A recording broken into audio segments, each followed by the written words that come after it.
Tenho 3 arrependimentos que me seguem como sombras. O primeiro foi a cavalaria. Lutei contra os Lakota em 1876 e 1877. Fiz coisas que soldados fazem quando as ordens valem mais do que a consciência, e desde então não consigo dormir direito. O segundo foi pensar que poderia escapar dessas memórias reivindicando 160 acres no inferno congelado de Wyoming, apenas para descobrir que o silêncio e o uísque não consertam o que a guerra quebra dentro de um homem. Mas o terceiro arrependimento, bem, esse é diferente. Ele apareceu em uma noite de fevereiro de 1889, disfarçado de uma mulher meio congelada na minha porta. E não foi abrir aquela porta que eu me arrependo. Foi quase não abri-la. Atrás daquela porta estava uma escolha. Uma mulher com lábios azuis como um cadáver, olhos desesperados e um passado que se entrelaçaria com o meu de maneiras que eu não podia prever. Uma escolha que me custaria tudo o que passei 6 anos construindo e me devolveria algo que eu nem sabia que tinha perdido. A maioria dos homens teria a virado. Inferno, a maioria dos homens teria sido esperta também. Mas eu olhei nos olhos dela, não eram olhos bonitos, lembre-se, apenas desesperados, e vi algo que reconheci. Algo que eu via no meu próprio reflexo todas as manhãs desde que saí da cavalaria. Então eu abri a porta ainda mais. Aqui fora, as escolhas atingem como um tapa. Depois, elas se arrastam sob a sua pele e ficam. Agora, se você é do tipo que aprecia uma história sobre escolhas difíceis e invernos mais duros ainda, sobre o que um homem arrisca quando está sozinho por muito tempo, bem, parceiro, vá em frente. Esta história não vai a lugar nenhum, e você também não deveria. Deixe-me situar a maldita cena se minha língua não falhar. 38 anos, 6 anos em Homestead de 160 acres, 18 milhas de Rock Springs. Ex-cavaleiro, lutei contra os Lakota em 1876 e 1877. Vi coisas que ainda me acordam quando a lua está cheia. Paredes de pinho de 14 por 16, encharcadas de suor. O uísque da noite passada e o fantasma de tabaco barato. Quebrado depois que o inverno cruel matou a maior parte do gado em Wyoming. Tinha um Winchester, um Colt PAC e demônios que mantinha quietos com bebida. E eu estava bêbado. Terceiro uísque da noite, como de costume. Não do tipo que me derruba. Inferno, eu ainda podia esfolar um coelho. Apenas o tipo que embaça as bordas até o mundo parecer mais suave do que é. Eu estava pensando em vender o lugar. Não pelo dinheiro, embora Deus saiba que isso já seria motivo suficiente. Não, porque o silêncio estava me devorando vivo. 3 anos desde que paguei por uma mulher em Fort Laron. Ela olhava para o teto como se ele lhe devesse dinheiro. 3 batidas na porta. Peguei o Winchester e abri. Ela caiu para frente, peso morto nos meus braços, respiração tilintando como pregos soltos em uma lata. Ela não estava bonita naquela hora. Senhor, não. O rosto dela era da cor da neve velha, lábios roxos, gelo no cabelo. Parecia a morte tentando se lembrar de como respirar. E meu primeiro pensamento, juro por Deus, não foi ajudá-la. Foi, Cristo, se ela morrer na minha varanda, o xerife vai ter perguntas. Mas eu a arrastei para dentro de qualquer maneira, fechei a porta contra o vento, coloquei-a perto do fogão e então veio a parte difícil. Suas roupas estavam congeladas na pele. Tive que cortá-las. E amigo, não tenho vergonha de contar o que aconteceu depois porque é a verdade. Quando tirei aquele vestido molhado e vi o corpo dela por baixo, pálido e tremendo, fui dominado. 3 anos sem uma mulher. E ali estava eu tentando salvar sua vida enquanto meu corpo decidia me lembrar de que ainda estava vivo. Me afastei. Me senti mal por isso. Meu __ não dava mínima para a decência. Envolvi-a com minha pele nua, coloquei o uísque misturado com água morna em sua garganta, cobre seus pés com pele de ovelha. Ela não acordou, apenas tremia e emitia pequenos sons como um animal ferido. Foi então que ela falou. 3 palavras que mudaram tudo. Silas Blackwood me deixou. Eu conhecia aquele nome. Todo o território de Wyoming conhecia Silas Blackwood. Homem grande na associação de criadores de gado. O tipo de fazendeiro que tinha advogados e políticos no bolso. O tipo que poderia fazer um homesteader como eu desaparecer se quisesse. E esta mulher, ela era problema dele, o que significava que estava prestes a se tornar meu problema. Dormir no chão naquela noite com meu Winchester sobre o peito. Não confiava nela. Não confiava na situação, mas mantive o fogo aceso e a mantive viva. Algumas noites ainda fico olhando para aquela porta e me perguntando, mas ficar se perguntando não muda congelamento nos dedos dela. Ela acordou na manhã seguinte enquanto eu fritava bacon salgado. Não gritou, não chorou, apenas se sentou na minha cama vestindo minha camisa reserva e me olhou com olhos cinzentos como metal de arma. Tem nome? Perguntei. Eleanor Artley, disse ela, clara, sem vergonha na voz. E antes que pergunte, não, eu não estava fugindo da lei. Apenas de um homem que pensou que poderia me descartar como carne estragada. Eu servi café para ela. Você está falando de Blackwood. Você o conhece? Não dele. Rico depravado com uma grande fazenda e um ego maior ainda. Sentei-me diante dela. O que você fez para que ele te deixasse em uma nevasca? Ela riu, curta, áspera, como um galho quebrando sob a neve. Fiquei velha, 29 anos, e cometi o pecado de não ter 21. Nos 3 dias seguintes, enquanto a tempestade rugia lá fora, Eleanor me contou sua história. Menina de Pittsburgh perdeu os 2 pais. Pai em uma siderúrgica, mãe para tuberculose, tornou-se professora, mas o diretor se aproveitou. Ela reagiu, perdeu o emprego, perdeu a reputação. Ninguém a contrataria com o escândalo. Então, ela respondeu a um anúncio de esposa por correspondência.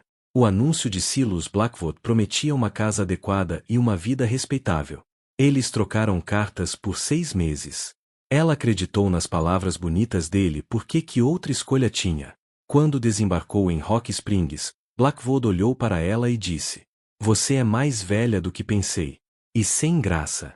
Acontece que ele já estava noivo da filha de outro fazendeiro, um acordo de propriedades. Mas a noiva dele não sabia de Eleanor. Blackwood precisava que Eleanor desaparecesse antes que sua futura esposa descobrisse. Então ele a levou 18 milhas ao norte, deu-lhe $15 e disse: Encontre seu caminho de volta, ou não. Não me importa. Depois a deixou naquela estrada ao norte no meio da nevasca. Quando ela terminou, fiquei em silêncio por um longo tempo. Então disse: Tola, aqui fora você não descarta carne, cavalo ou mulher. Ela pareceu surpresa. Isso é tudo o que você tem a dizer? Pode ficar até o tempo melhorar, disse eu. Depois disso, você segue seu próprio caminho. Não sou seu salvador. Apenas um homem com um teto. Mas aqui está o que não contei a ela. 4 paredes, uma cama, e cada rangido do chão gritando. Cada vez que ela se movia, cada vez que se curvava para atiçar o fogo ou esticava o braço para pendurar o vestido, eu via seu corpo sob minha camisa. A curva do quadril, a sombra entre os seios quando a gola abria. Na terceira noite depois que ela adormeceu, fui para o frio lá fora. Fiquei na neve e na escuridão cuidando de mim como um adolescente. Patético pra caramba. Tinha que ser feito. Quando voltei para dentro, Eleanor estava acordada. Não disse nada, mas sabia. E eu sabia que ela sabia. Na manhã seguinte, ela disse: Você não me pediu para ir embora. A tempestade ainda não acabou. Acabou sim.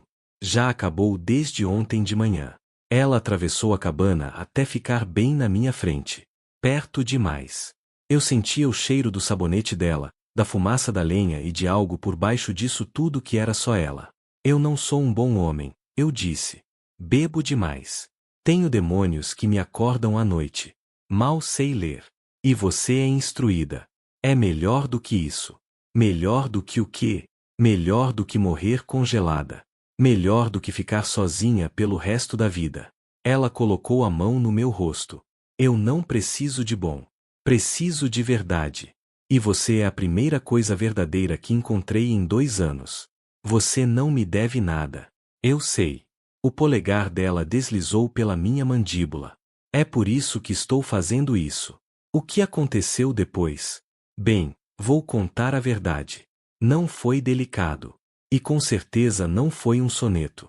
Nós caímos um no outro como gente se afogando agarrando o ar. Eu a pressionei contra a parede, provei sua boca, senti as mãos dela puxando minhas roupas com a mesma urgência que eu sentia ao arrancar as dela, quando a ergui sobre a mesa e ela envolveu minhas pernas em volta de mim, quando entrei nela e senti o suspiro dela no meu pescoço. Aquilo não foi romance. Apenas duas almas vazias se agarrando por calor. Ela estava apertada ao meu redor, as unhas cravadas nos meus ombros, a respiração quente no meu ouvido, dizendo sim, não para, por favor, com uma voz que eu nunca tinha ouvido nela antes. Tomei ar com força e rápido na primeira vez porque não consegui me conter, porque 3 anos de fome vieram à tona de uma vez só. E quando terminei, ofegante, já sentindo vergonha, ela puxou meu rosto para o dela e disse: de novo. Mais devagar desta vez. Então a levei para a cama. E aprendi o corpo dela como um homem aprende um mapa em território hostil. Com cuidado, prestando atenção a cada resposta. Descobri que ela gostava de um aperto firme nos seios, mas que um sussurro de lábios ao longo do pescoço a fazia estremecer. Aprendi os sons que ela fazia quando eu estava dentro dela, a maneira como suas costas se arqueavam quando minha mão encontrava o lugar certo. Aprendi que ela não era tímida, não era silenciosa, e, por Deus, não era frágil. Depois, deitados no escuro, com a cabeça dela no meu peito, ela disse: aquilo foi honesto. Foi, concordei. Mais honesto do que qualquer palavra que pudéssemos ter dito. E pensei, é aqui que tudo fica complicado. Eu estava certo. 3 dias depois, o xerife Jackson bateu à minha porta. Temos uma situação aqui, rapaz? Eleanor estava dentro fazendo café. Ela ouviu a voz dele e ficou imóvel. Silas Blackwood está alegando quebra de contrato. Diz que a senhorita Hartley assinou papéis concordando em se casar com ele. Diz que pagou a passagem de trem dela e as despesas. Diz que ela deve 6 meses de serviço como governanta ou o dinheiro de volta, com indenização. Senti meu maxilar endurecer. Ele a deixou para morrer numa nevasca. Eu sei. Mas a lei é a lei. Mesmo quando é inconveniente. Jackson olhou além de mim para dentro da cabana. Tecnicamente falando, ela assinou um contrato. Quanto? Perguntei. 47 pela passagem, 30 pelos danos. 77 no total. Era cada dólar que eu tinha guardado durante o inverno. Cada centavo entre mim e perder o Omestiad. Não, Eleanor deu um passo à frente. Eu não vou deixar você. Cala a boca, eu disse, sem olhar para ela. Isso não é caridade. Estou te contratando. Me contratando para quê? Virei-me para encará-la. Como minha esposa. O silêncio naquela cabana foi mais alto do que a nevasca tinha sido. Preciso de uma mulher aqui, continuei, para calor, para cozinhar, para companhia.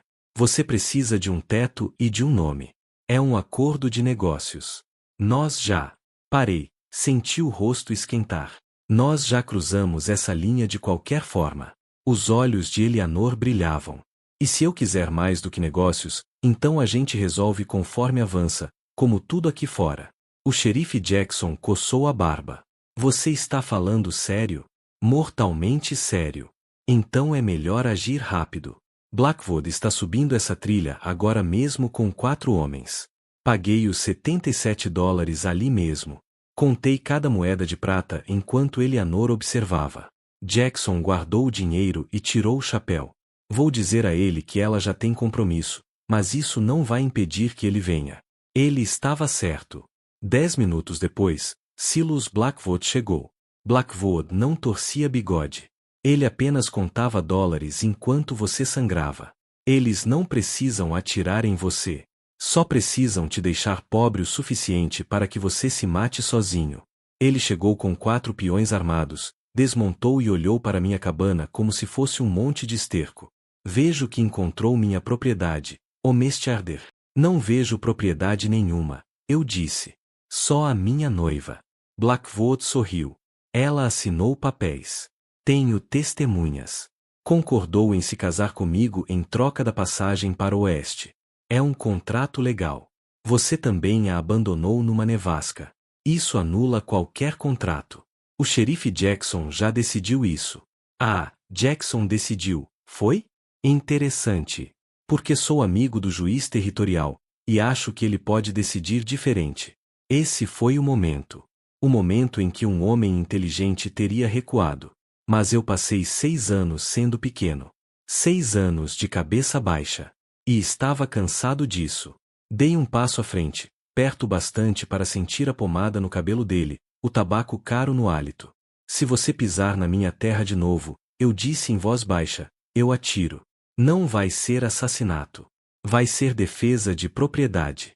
O xerife já testemunhou você me ameaçando. Minha terra, meu rifle. A lei diz que isso basta. Agora saia da minha terra. O rosto de Blackwood ficou vermelho. Por um segundo achei que ele fosse sacar a arma, mas era inteligente demais para isso. Em vez disso, riu. Você acabou de se arruinar por uma mulher que vai te abandonar quando perceber o que você realmente é. Um bêbado quebrado com uma reivindicação de merda numa terra congelada. Espere o inverno voltar e ela lembrar como é uma casa de verdade. Então montou no cavalo e foi embora. Eleanor ficou na porta observando-os partir. Quando sumiram de vista, ela disse: ele não está errado, sabe, sobre o inverno, sobre como vai ser difícil. Eu sei. Então por que fez isso?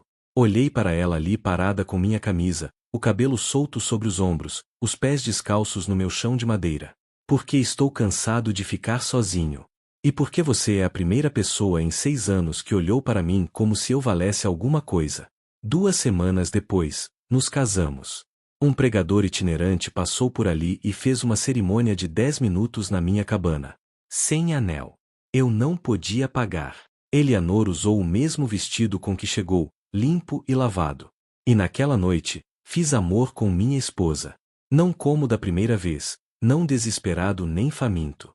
Desta vez fui lento, cuidadoso, atento a cada som que ela fazia, a cada resposta do corpo dela. Beijei cada centímetro da sua pele, aprendi onde ela fazia cócegas, onde era sensível. Quando finalmente deslizei para dentro dela, ela passou os braços pelo meu pescoço e sussurrou: agora sou sua. Toda minha. E você é meu. Eu sussurrei de volta. Devia ter sido o fim do maldito livro. Não foi. Porque a vida aqui fora não funciona assim. A primavera chegou com força naquele ano. Eleanor aprendeu o trabalho. Tirar leite das vacas, cuidar das galinhas, lavar roupa em água tão fria que rachava as mãos. Mãos rachadas, costas gritando de dor. Ela nunca soltou um pio. À noite, caíamos na cama exaustos e encontrávamos conforto nos corpos um do outro. Nem sempre fazendo amor. Às vezes, apenas nos segurando no escuro. Mas o mundo além da nossa cabana. Esse era mais duro. Em abril, levei Eleanor a Rock Springs pela primeira vez. As mulheres da cidade bateram os olhos nela e souberam. Souberam que ela era esposa por correspondência. Souberam de Blackwood. Cochichavam puta de correio por trás das mãos. O dono da venda atendeu ela por último, fazendo-a esperar enquanto servia todo mundo antes. Não disse nada lá dentro, mas quando saímos, atravessei a parede ao lado da porta com um punho. Eleanor segurou meu braço. Não, ela disse. Não importa. Importa para mim. Naquela noite, ela tentou ir embora. Encontrei-a arrumando a bolsa, lágrimas escorrendo pelo rosto.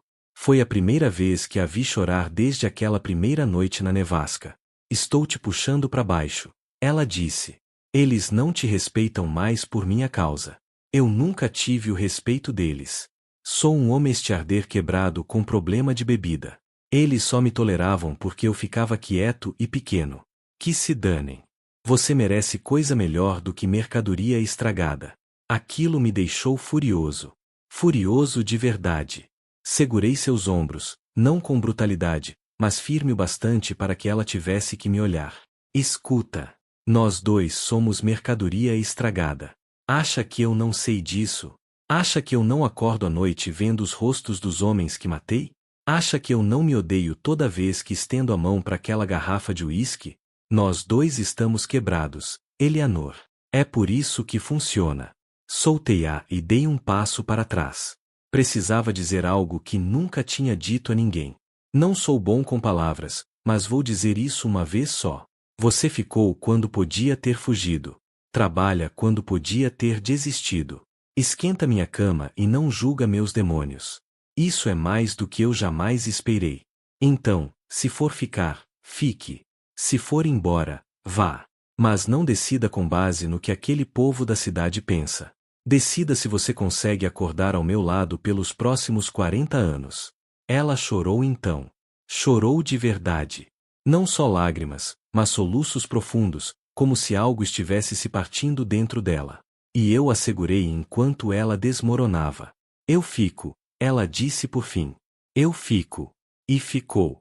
O outono chegou e com ele vieram notícias. O rancho de Blackwood estava falindo. O noivado tinha acabado. A moça fugiu de volta para o leste com um professor de piano. Em novembro, ele vendeu a maior parte das terras e deixou o território de Wyoming. Passou pela minha casa uma última vez antes de ir embora. Encontrei-o na varanda com o rifle apoiado nos braços. Mas ele não veio procurar confusão. Apenas ficou ali no cavalo, parecendo mais velho do que eu lembrava. Você estava certo em ficar com ela, ele disse. Eu fui um tolo. Foi mesmo. O que ela tinha que fez você abrir mão de tudo?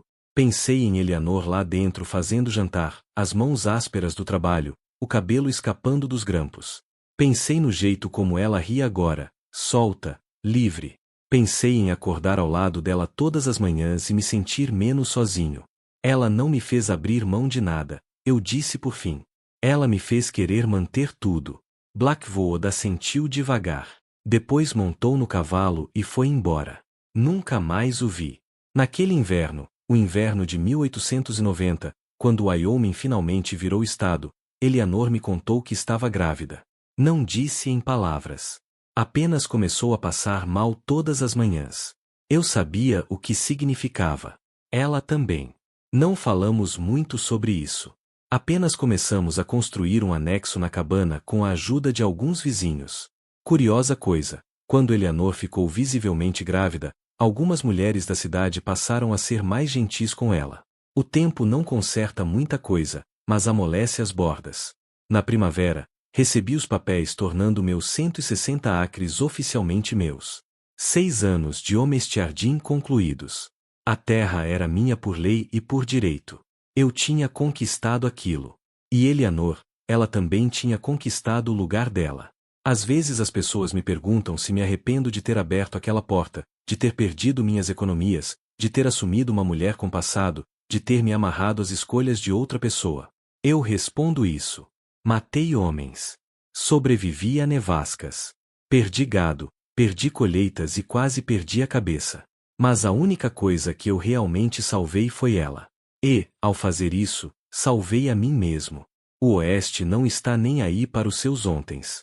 Só se você abre a porta quando o vento está tentando matar o que está do outro lado, e se você é tolo ou corajoso o bastante para abrir quando alguém bate. Eu abri a minha. E faria de novo. Agora, se essa história significou algo para você, se entende o que é apostar em algo quebrado e descobrir que não estava tão quebrado assim, vá lá e aperte o botão de curtir. Assine se quiser ouvir mais histórias de um homem que viveu tempo demais e viu coisa demais. E se você estiver por aí se sentindo longe demais de ser salvo, deixe um comentário dizendo de onde você é. Às vezes ajuda a saber que você não está sozinho no escuro. Até a próxima, parceiro. Mantenha a pólvora seca e o coração aberto, mesmo quando isso dá um medo do inferno.